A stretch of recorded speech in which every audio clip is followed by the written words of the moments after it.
우리 조이, 오늘 할아버지가 들려줄 성경 이야기는 바로 느헤미야 13장이란다. 그 예루살렘 성벽 건축이 마침내 다 끝나고 사람들이 엄청 기뻐하면서 봉헌식을 마친 바로 다음 상황이지. 와, 드디어 성벽을 다 지었네요. 튼튼한 성벽도 생겼고 잔치도 끝났으니까 이제 완전 해피엔딩 아니에요? 아, 근데 할아버지, 어린이도 이해할 수 있게 더 쉽게 이야기해 주세요. 하하, 오냐 알았어. 우리 조이도 쏙쏙 이해되게 아주 쉽고 재밌게 설명해 주마. 그 봉헌식을 마치고 사람들이 다들 기분이 좋아서 모세의 율법책을 가져다가 큰 소리로 막 읽기 시작했어. 네, 성경책을 읽은 거네요. 그렇지. 그런데 그 책을 읽다 보니까 아주 깜짝 놀랄 만한 내용이 나온 거야. 암몬 사람하고 모압 사람은 영원히 하나님의 백성 모임에 들어올 수 없다. 이런 엄청 엄격한 규칙이 적혀 있었거든? 엥? 왜요? 다 같이 친하게 지내면 안 돼요? 왜 못 들어오겠어요? 아, 그게 다 이유가 있단다. 아주 옛날에 이스라엘 백성들이 이집트를 탈출해서 광야를 지나갈 때 말이야. 사막이니까 물도 없고 막 배도 엄청 고팠을 거 아니야. 네, 엄청 목마르고 힘들었을 것 같아요. 맞아. 그런데 이웃 나라인 암몬하고 모압 사람들이 빵과 물을 주기는커녕 오히려 돈을 잔뜩 주고 그 발람이라는 주술사를 불러왔단다. 이스라엘 사람들을 저주해달라고 말이지. 헉, 진짜 나쁘다. 도와주지는 못할 망정 저주를 하라고요? 하하, 내 말이. 하지만 우리 하나님이 어떤 분이시니 하나님이 그 나쁜 저주를 오히려 큰 축복으로 확 바꿔주셨지.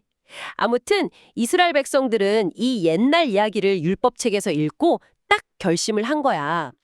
하나님만 온전히 사랑하기 위해서 섞여있던 이방 사람들을 성 밖으로 다 내보내기로 말이지. 아하, 그렇구나.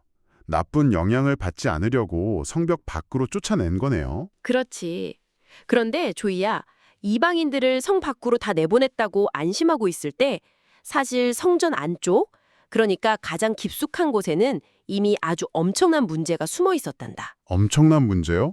성전 안에서 도대체 무슨 일이 있었는데요? 에구, 놀라지 마라. 제사장 엘리야십이라는 사람이 있었어. 원래 백성들을 잘 이끌어야 하는 지도자인데 글쎄 이스라엘의 가장 큰 원수였던 도비아하고 몰래 친하게 지내고 있었던 거야. 도비아요? 그 성벽 지을 때 막 놀리고 방해했던 그 나쁜 아저씨 맞죠? 맞아. 바로 그 도비아야. 엘리야십이 그 도비아를 위해서 하나님의 성전 안에다가 아주 크고 으리으리한 방을 하나 딱 만들어준 거지. 오, 거기는 하나님 집인데 나쁜 사람 방을 만들어주면 안 되잖아요. 우리 조이가 정확히 안다. 원래 그 방은 말이야, 하나님께 바칠 곡식이나 향기로운 향품, 거룩한 성전 그릇들, 그리고 성전에서 일하는 레위 사람들의 음식을 보관하는 아주 거룩한 창고였어. 그걸 텅텅 비우고 적군한테 내준 거야. 헐, 말도 안 돼. 느헤미야 아저씨가 알면 엄청 화냈을 텐데요. 당연하지. 마침 느헤미야가 왕을 만나러 잠시 성을 비웠다가 다시 예루살렘으로 돌아왔거든. 이 기막힌 사실을 알고 느헤미야가 얼마나 화가 났는지 알아? 막 엄청 혼내줬어요? 그럼 당장 도비아의 가구랑 세간살이를 방 밖으로 몽땅 다 집어 던져버렸어. 시원하게 다 쫓아낸 다음에 그 방을 아주 깨끗하게 청소하고 원래 있어야 할 성전 그릇과 곡식들을 다 제자리에 돌려놓았단다. 와, 완전 통쾌해요. 역시 느헤미야 아저씨 최고다.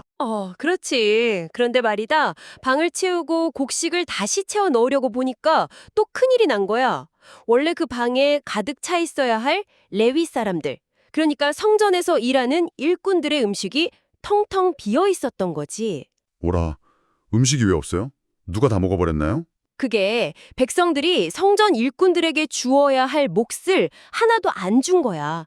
그러니까 배가 고파진 레위 사람들이랑 성가대 사람들이 도저히 예루살렘에서는 먹고 살 수가 없어서 성전을 버려두고 다들 자기 밭으로 농사지으러 도망을 쳐버린 거란다. 이러는 사람들이 밥을 못 먹으면 힘이 없어서 어떻게 노래를 불러요? 진짜 너무하다. 조이 말이 100번 맞다.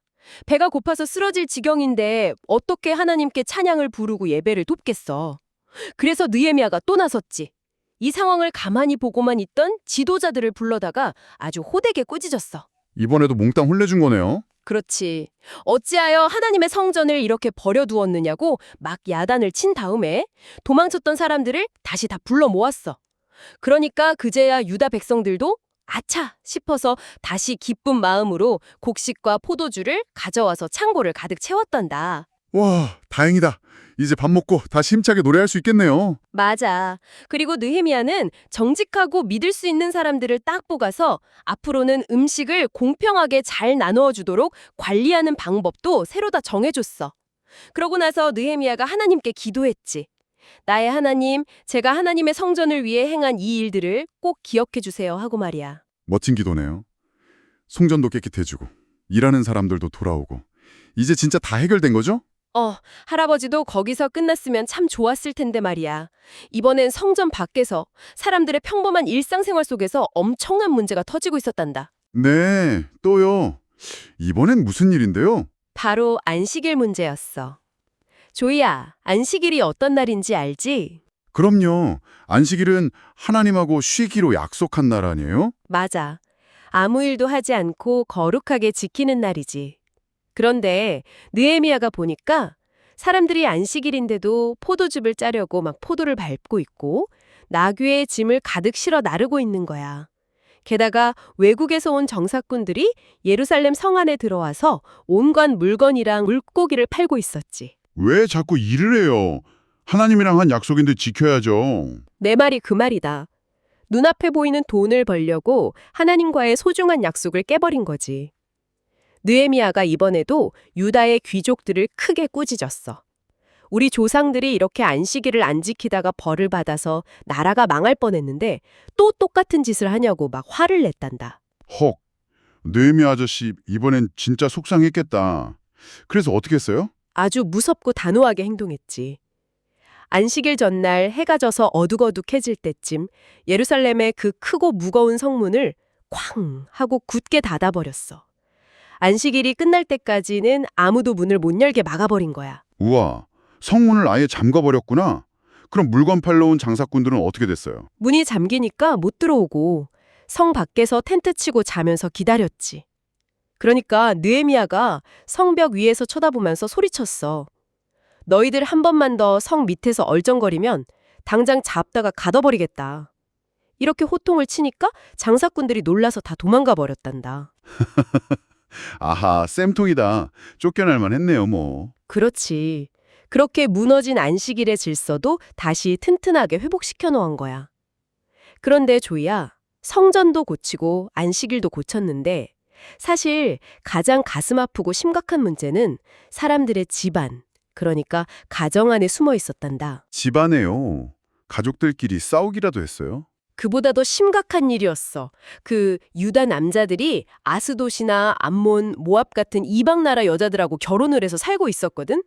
그런데 그 사이에서 태어난 아이들이 글쎄 유다 말을 한마디도 할 줄 모르는 거야.